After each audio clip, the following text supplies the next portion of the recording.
Hello, everyone. My name is Mia Jerritt, and I'm honored to be here today to speak on the HerStory Online Summit.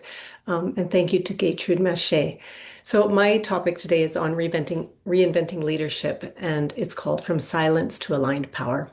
So when I was 7 years old, I experienced a pivotal moment. I was a new kid yet again in my grade 2 class, and my teacher assigned us a simple task: find a poem, memorize it, stand in front of the class, and recite it. I was pretty shy, and being the new kid in the school, I didn't really know my classmates very well. So my shy 7-year-old self was terrified. But I practiced over and over and over until I had it memorized, and I loved the poem. So with a small, shaky voice and my eyes cast downward, I began. There once was a puffin, just the shape of a muffin, who lived on an island in the bright blue sea. And he ate little fishes that were most delicious, and he had them for supper, and he had them for tea. And suddenly the class burst out laughing. And the teacher stopped me, told me to go sit down and come back when I had decided to take my homework seriously. I was 7. What was there to take seriously? But in that moment, clear as the summer sky, something inside me decided that it was safer to disappear than to shine. So I sat down, a smaller version of myself than when I stood up, and I never forgot that poem. And for the next 35 or 40 years, I mastered the art of dimming my light. I became observant, adaptable, and hyper aware, and I lived behind an image to protect the real me, the one that was told to sit down. Little did I know that that poem moment would one day reveal the profound effect of what unconscious leadership looks like. That moment wasn't just about shame and embarrassment, it was actually about identity. It was the first time I learned to consciously self silence and edit myself for safety. And over time, life simply reinforced what I came to believe about myself. It's safer to hide. Growing up, we had moved every 2 years. So new schools, new houses, new cities, new ecosystems. And I became exceptional at reading rooms, very good at reinvention. Who do I need to be here? What version of me will be accepted? How do I bend to fit into a space that already hurts? Reinvention wasn't empowerment for me, not yet. It was simply unconscious survival. And that pattern followed me into adulthood, into marriage, into business and leadership. I became a 40-year entrepreneur, built companies, created national certifications, developed into industry programs and standards. And I would assume from the outside I appeared relatively confident and successful and pretty much together. But internally, I was still editing and still self-silencing and managing rejection and image and self-worth and still performing rather than embodying authenticity. And here's what I've come to understand. Most leaders don't struggle with strategy. They struggle with the silent agreements they made with their 7-year-old selves. Moving every 2 years taught me something powerful, that my identity could be fluid. I was a successful chameleon that could blend and bend and shift and alter at whim. And early on, it felt a little bit destabilizing and definitely inauthentic, but over time, it actually became one of my superpowers. I've traveled to nearly 30 countries, competed in ultra distance endurance races, and fearlessly tested my limits in all areas of my life. Why? Because somewhere inside me was a burning desire to challenge who the world told me I was supposed to be. And then came Ghana and Guyana and Cambodia and Peru and Myanmar, just to name a few. I went as a leadership mentor, believing I was there to help. I believed I was bringing something to them that they needed. Instead, I received something profound. I received their joy, their dignity, their love, their laughter, their humor, their wisdom. There was never any pity in their lived experiences, only humanity. And those experiences filled me with the universal knowledge. And that is that leadership wasn't about status or credentials. It was about alignment and coherence. Coherence being what you believe shapes your thoughts, which creates your emotions, which decides your actions, and ultimately your results. This is true alignment. In Myanmar, I watched a 14-year-old girl outshine 47 entrepreneurs, aged 19 to 47. Effectively, she was the uncensored 14-year-old version of who I never got to be at that age. She had no title, no LinkedIn bio, just innocent courage, clarity, and certainty. And that is when it clicked. Leadership's not a title. It's not power or success or education. Leadership is both universal and ageless. And most importantly, it's an energetic signature. And whether we realize it or not, we are emitting that signature everywhere we go. Through my global and local work, I've witnessed one consistent truth.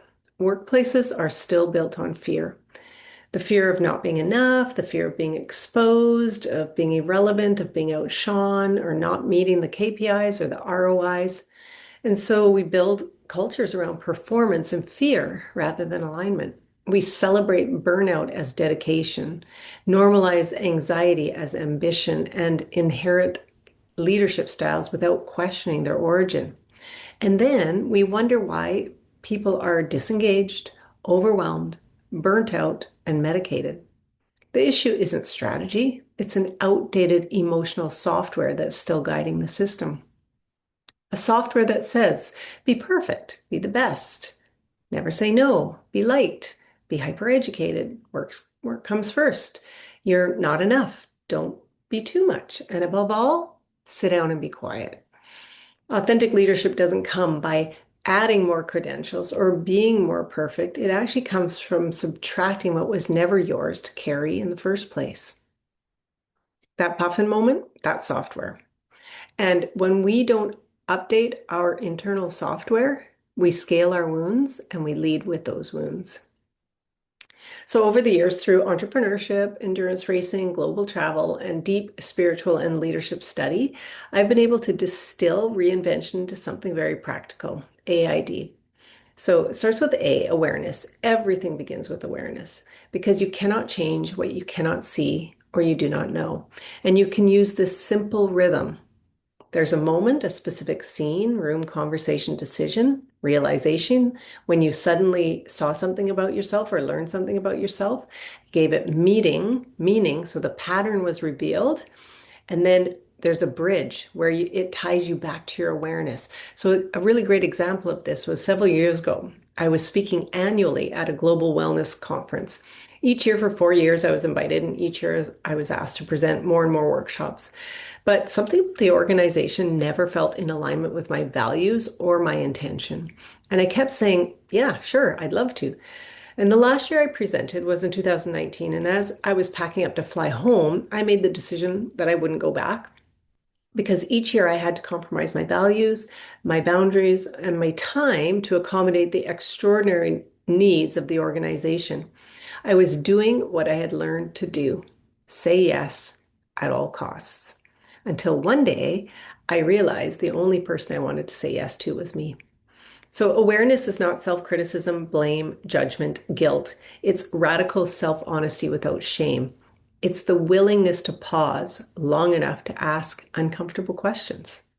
Where did I learn that saying yes equals my worth? When did vulnerability become weakness? Who taught me that success is tied to productivity? What moment did I decide that dimming my light was safer than expressing it? Awareness is the moment the unconscious beliefs become visible, and visibility creates choice. Without awareness, we don't lead, we repeat.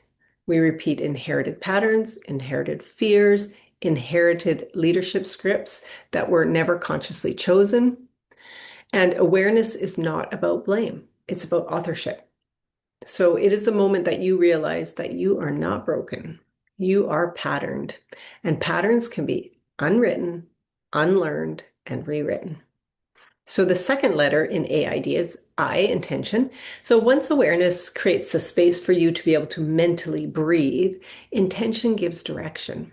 More specifically, what is the why behind the actions and the goals and the milestones? This realization supercharges your results or changes your direction because leadership is never neutral. We are always leading from something, fear or trust, scarcity or possibility, performance or presence.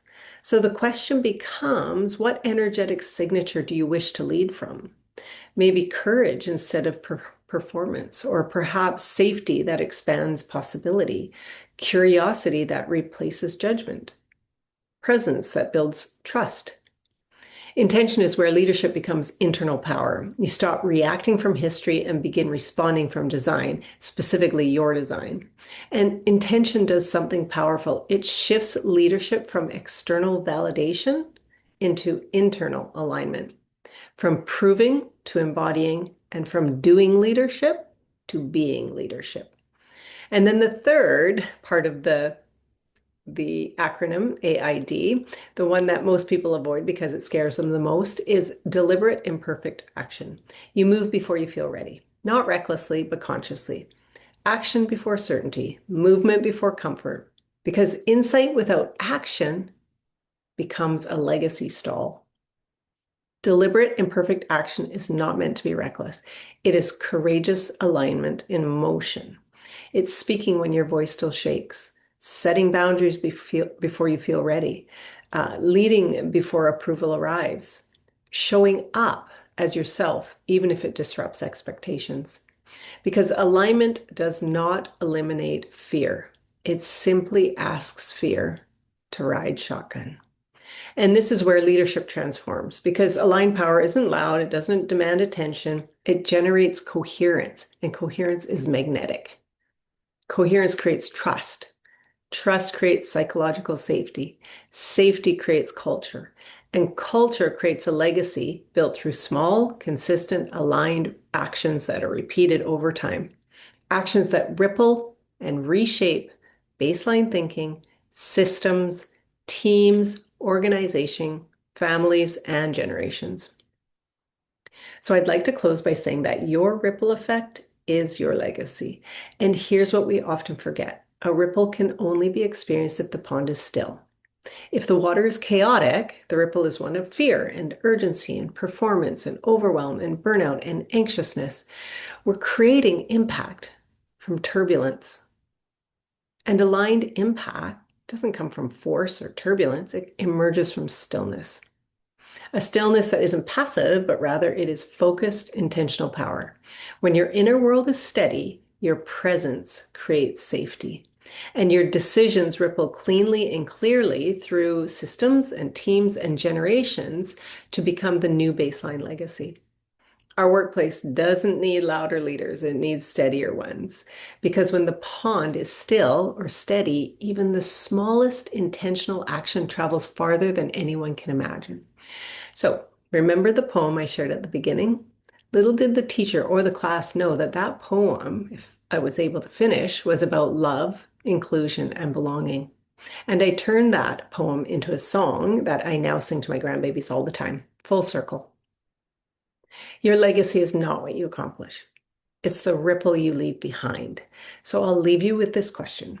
Can you remain still long enough for others to experience the full impact of your ripple? Thank you so much for allowing me to be here today. And I wish you so much success with the rest of your summit, and I will talk to you soon.